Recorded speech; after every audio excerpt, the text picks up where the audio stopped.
그러니까 뭐 이렇게 온라인으로 여러분을 만나게 돼서 좀 생소하기는 하지만은 말씀을 좀 시작을 하겠습니다. 오늘 학회에 진행되고 있는 장소가 제주도고, 그리고 제가 이제 한라산을 다니면서 일을 했기 때문에 그 제주도 한라산의 고산식물하고 그 자연사와 기후 변화에 대해서 말씀을 드리도록 하겠습니다. 차례는 여기 보시는 것과 마찬가지로 되어 있고요. 자, 첫 번째 이제 한반도하고 한라산을 보는 이제 지리적인 눈회의라고 하는 제목을 가지고 시작을 했고요. 여기 이제 보시다시피 전 세계 지도에서 생물 다양성이 높은 지역들을 표기한 지도입니다. 여기 이제 우리 한반도는 동유도선상의 다른 지역에 비해서 상대적으로 생물 종 다양성이 높은 걸로 되어 있고요. 시간 관계상 자세히 설명을 드리지는 못하겠습니다만은 한반도의 북위 42도에서 제주도가 있는 남이 이제 북위 32도까지 우리 한반도는 유도상으로 10도에 걸쳐서 남북으로 넓게 펼쳐져 있는 이러한 반도가 되겠고, 여기에 보시다시피 분홍색으로 표기되어 있는 높은 산악지대에 자라고 있는 침엽수를 중심으로 해서 고도에 따라서 그리고 위치에 따라서 식생대가 달라지는 걸 볼 수 있습니다. 가장 오른쪽 그림은 이와 같은 식생의 분포를 결정하는 가장 지배적인 요인이 뭔가에 대해서 여러 가지 이제 기후 요소 중에서 평균 기온과 관련시켜 가지고 설명을 한 거고, 그리고 여기 이제 그 오른쪽 그림은 고도별로 어떤 식생대가 나타나는가 하는 것들을 보여주는 건데, 오늘 제가 이제 주로 말씀드릴 내용은 북한의 백두산부터 시작해서 한라산에 이르기까지 고산과 아고산대에 어떠한 생태계가 있는가 하는 것을 말씀드리겠습니다. 특히 이제 오늘 집중적으로 말씀드릴 내용은 그 경제적으로 쓸모가 있는 용재를 생산하는 산림 한계선부터 시작해서 이 교목 한계선상에 있는 아고산대하고, 그리고 교목 한계선보다 위쪽에 있는 고산대의 식물이 기후변화에 따라서 어떤 영향을 받고 있는가 하는 얘기를 중심으로 말씀드리겠습니다. 뭐 아시다시피 우리 한반도는 지난 마지막 빙하기 이래 많은 환경 변화를 겪어왔고, 지금부터 이제 11만 년 전 마지막 빙하기가 시작되고 나서 12,000년 전쯤 빙하기가 이제 종료가 되게 됩니다.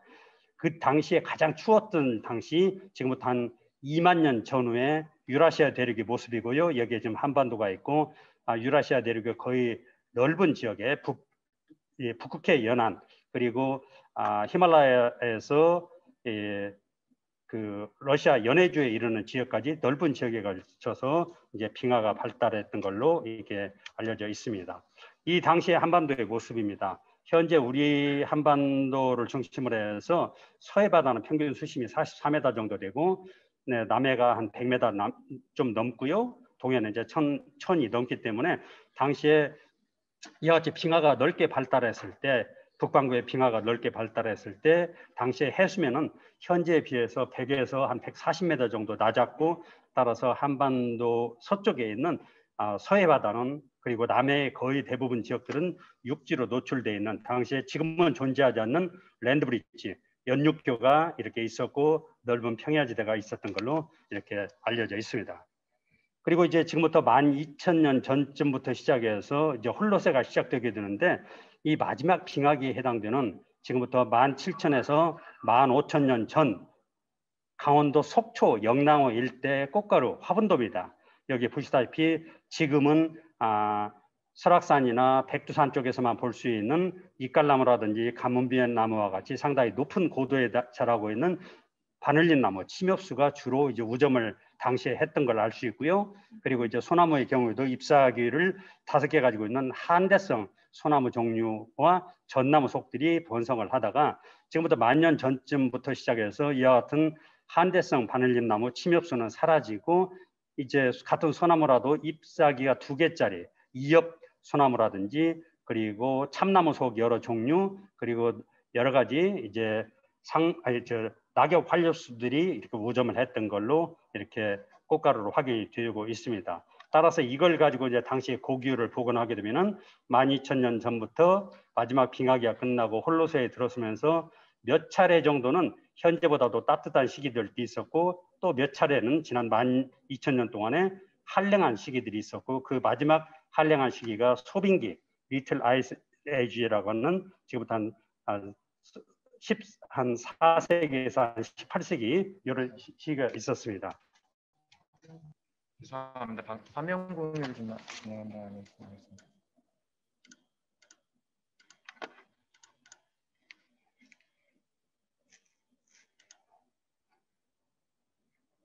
지금 화면 공유가 안 됐던 거예요?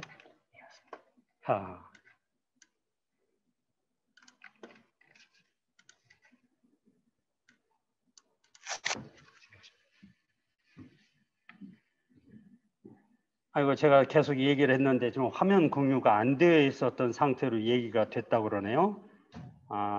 그 부분 뭐 좀 사과를 드리고요. 이제 이쪽에서 지금 화면 공유를 시켰기 때문에 어쨌든 해서 제가 이제 오늘 말씀드릴 내용은 이 삼림 한계선 그리고 교목 한계선 사이에 있는 아고산대하고 그리고 교목 한계선 위쪽에 있는 고산 관목림 내에 있는 여러 가지 고산 식물들에 대해서 이제 말씀을 좀 드리겠습니다.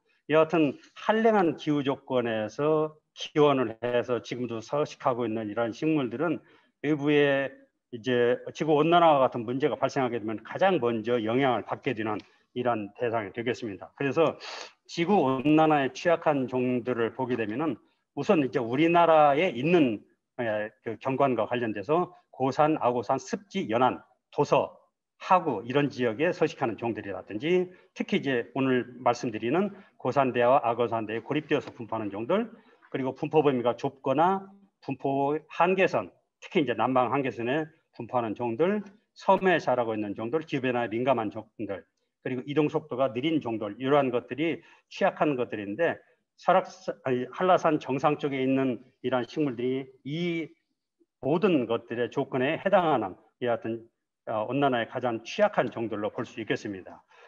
특히 이제 이 제주도에 있는 종들만 국한해서 제가 말씀드리게 되면은 지구상 우리나라가 분포상의 남방 한계선상에 있는 식물들이 많이 있는데 6종이 있습니다. 그 중에 지금 한라산에 돌매화나무, 흔히 암매라고 하는 종류, 시로미 해서 이 6종이 있고요. 그리고 이제 고산 상록 침엽수로 쓰는 한라산 정상 쪽에 있는 눈향나무, 그리고 고산 상록 활력 관목으로서 이제 들쭉나무, 그리고 이제 아고산지대에 자라고 있는 구상나무까지 모든 종들이 기후변화에 취약한 종들이고 이러한 것들이 제주도 그리고 한라산에 집중적으로 분포하고 있는 식물들입니다. 그 중에 이제 대표적인 게 돌매화나무인데요. 여기 보시다시피 돌매화나무는 북극점을 중심으로 해서 주로 이제 북극해 연안에 주로 분포를 하고 있는데 여기 이제 동아시아에서는 연해줄 때와 그리고 알래스카 그리고 이 지도상에는 나와 있지 않지만은 여기 제주도 한라산이 전 세계 분포의 남방 한계선에 해당되고 한라산에서는 해발고도 한 1800m에서 1900m 사이에 한 100m 정도 범위 내에 이렇게 격리되어서 고립 분포를 하고 있습니다. 이러한 종과 함께 또 이제 관심을 많이 받고 있는 것 중에 하나가 바로 이제 구상나무입니다. 그래서 구상나무는 이게 보다시피 이런 모습이고요.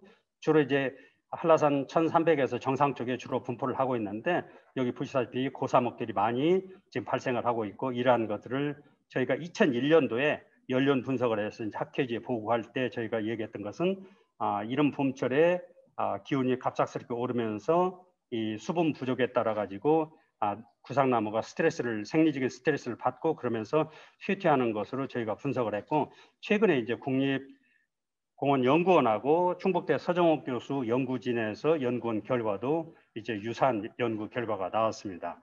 그리고 이러한 것을 이제 감안해서 앞으로 구상나무의 분포력이 어떻게 바뀔지 하는 것들도 시뮬레이션한 결과 갈수록 분포력이 줄어들 가능성이 높은 걸로 이렇게 얘기를 할 수 있겠습니다.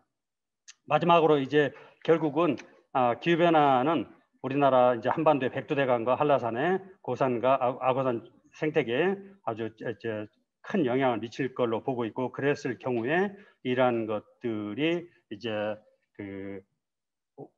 우리 생태계의 다양성을 떨어뜨리는 이러한 원인이 될 수 있을 거라고 생각을 합니다. 그리고 지금은 이제 백두대간 하게 되면은 백두산에서 지리산까지를 얘기를 하는데 우리가 빙하기의 환경을 고려를 하면은 당시에 제주도가 한반도 내륙과 연륙에 되어 있었기 때문에 이러한 제주도 한라산도 넓은 의미에서 백두대간에 포함시켜서 이러한 것을 북한의 백두산부터 한라산에 이르기는 여하튼 남북한의 공동으로 여하튼 고산 생태계에 대한 연구가 필요하다는 말씀으로 제 발표를 마무리하겠습니다. 네, 고맙습니다.